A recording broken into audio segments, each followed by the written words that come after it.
Hello, my name is Meepolis, she, they, and this is Literally Graphic. And today we are looking at Red Rosa by Kate Evans, published in 2015 by Verso. Content notes for nudity, sex, and execution. And according to Wikipedia, author and illustrator Kate Evans was born in Montreal, Canada, but raised in Surrey, England. She studied English literature at Sussex University in Brighton, where she became involved in political opposition to the Criminal Justice and Public Order Act, 1994. From 1995 to 1998, Evans dedicated herself to environmental activism, providing cartoon reportage from a treehouse on the route of the Newbury Bypass for the Guardian newspaper. In 1998, Evans wrote, illustrated, and published her account as Cops, the cartoon book of tree protesting. She's also published books on breastfeeding and refugees. Evans lives in Somerset, UK, with her spouse and 2 children. What kinds of keywords came to mind while reading? Sexposition, Marxism, politics, revolution, World War I, and Poland. The description on Goodreads is, quote, Rosa tells the life story of philosopher, economist, publisher, writer, organizer, political leader, and martyr, Rosa Luxemburg, in full color, graphic form.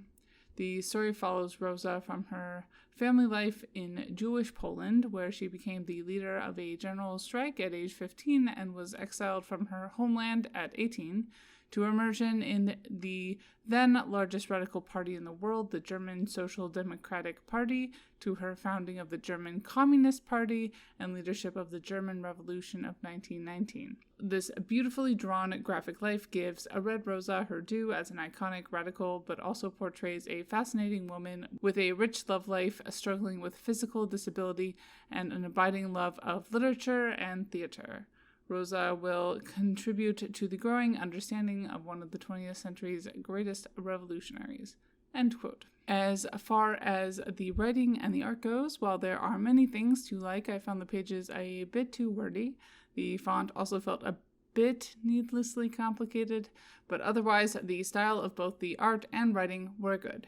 The character design did make Rosa and her life seem very approachable, and there was a decent amount of body hair sprinkled in. Gender and sexuality, while still well within the hetero-binary, was certainly a focus of the book in a way that still feels fresh compared to my schooling, which set the bar extremely low by focusing largely on the white male perspective of history and saw women, the only other gender mentioned, as little more than vessels for childbearing. Rosa is allowed to both love and care, set limits, and have strong and well-articulated political wisdom. Class, while an obvious motivating factor for Rosa and company, felt like it was less central to the narrative of the book. Evans does cover Rosa's childhood, hip displacement, and the way commitment to a cause can take a toll on one's body. As far as discussions of race, we do see the groundwork for Germany and World War II being laid.